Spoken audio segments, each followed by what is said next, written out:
एक लंबे समय पहले एक गांव में आनंद, उसके माता पिता जानकी और रमैया, उसकी पत्नी नर्मदा और उसके बेटी नानी के साथ एक छोटे घर में रहता था। आनंद नौकरी करके आए हुए पैसों से अपना घर चलाता था। जानकी उसकी बहू नर्मदा से सारे काम करवाती थी और उसे हमेशा ताने मार मार के दुखी करती थी, मगर नर्मदा उसे कुछ ना कह के चुप बैठती थी। ऐसे कुछ साल बाद आनंद अपनी नौकरी से कमाए पैसों को बचा बचा के एक बड़ा नया घर खरीदता है। आनंद के खरीदे हुए नए घर में बहुत समय से एक भूत रहती थी।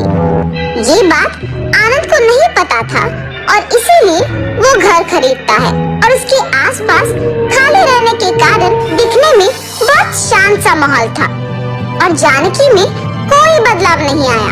नए घर में जाने के पहले ही दिन नर्मदा की गलती के बिना ही उसे ताने मारती है।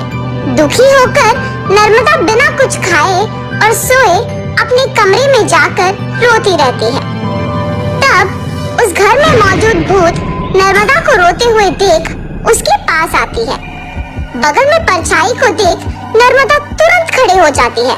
तब वो भूत नर्मदा के सामने आके खड़े हो जाती है।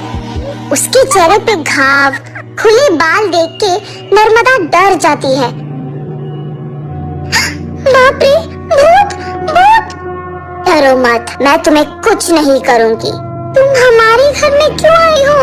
तुम लोग ही मेरे घर आए। ये तुम्हारा घर है? हाँ, ये मेरा घर है। इसी में मैं मर गई। मेरे मरने के बाद ही तुम लोग यहाँ आए।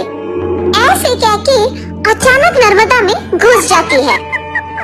हाँ हाँ हाँ, ऐसे हंसते हुए सो जाती है। सुबह उठ के जब जानकी देखती है कि सारा काम वैसे का वैसे ही रह गया, तब नर्मदा नर्मदा बहुत बार बुलाने के बावजूद जब वो नहीं आती है तो जानकी ही उसके पास जाती है। हाँ, तुम अब तक उठी नहीं? नर्मदा नर्मदा उठो! जानकी पास आके बुलाने पर नर्मदा जाग उठती है। उसकी आंखें बहुत लाल और डरावना दिखने के बावजूद जानकी उस पर ज्यादा ध्यान नहीं देती है। उठ गई? जाओ जाके सारा काम करके चाय बना के लाओ। मेरे ही सामने जोर से बात करके मुझे काम करने के लिए कह रही हो? ये कह के उसका हाथ जोर से पकड़ लेती है। नहीं, तुम कुछ मत करो। आज से सारा काम मैं ही करूंगी, मुझे छोड़ दो। जाओ जाके सारा काम करो। ठीक है ठीक है, ऐसे कह के जल्दी से सारे काम खत्म करती है। ये क्या सच में मेरी बहू है? इसके मुंह से कभी एक लफ्ज भी नहीं निकला और आज ये मुझसे सारा काम करवा रही है। तुरंत ये सब मुझे अपने बेटे को बताना होगा। और ऐसे अपने बेटे को सब सच बताती है। तब वो कहता है, जितना भी गुस्सा क्यों ना हो, ऐसे तो नहीं कहते हैं माँ।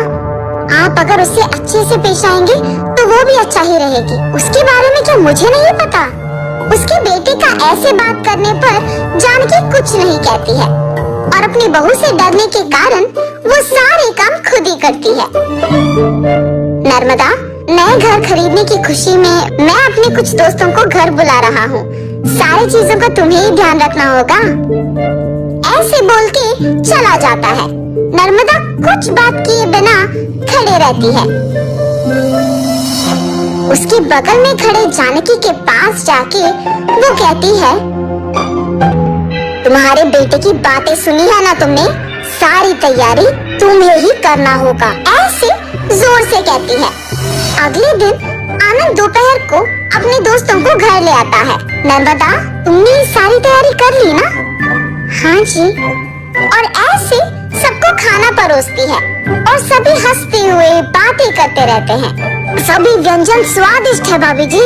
हाँ, मेरी पत्नी के हाथों में जादू है। आनंद, तुम्हारा घर भी बहुत खूबसूरत है यार। चारों ओर खाली और शांत है। इस घर को देखते ही पसंद आ गया मुझे, इसीलिए इसे बचाए हुए सारे पैसों से खरीदा हूँ। अब इस घर का मालिक मैं हूँ। ऐसे आनंद कहता है।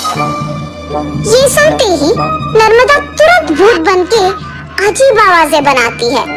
उसका सिर नीचे झुका रहता है और अजीब आवाजें आने के कारण सभी उसी को देखते हैं।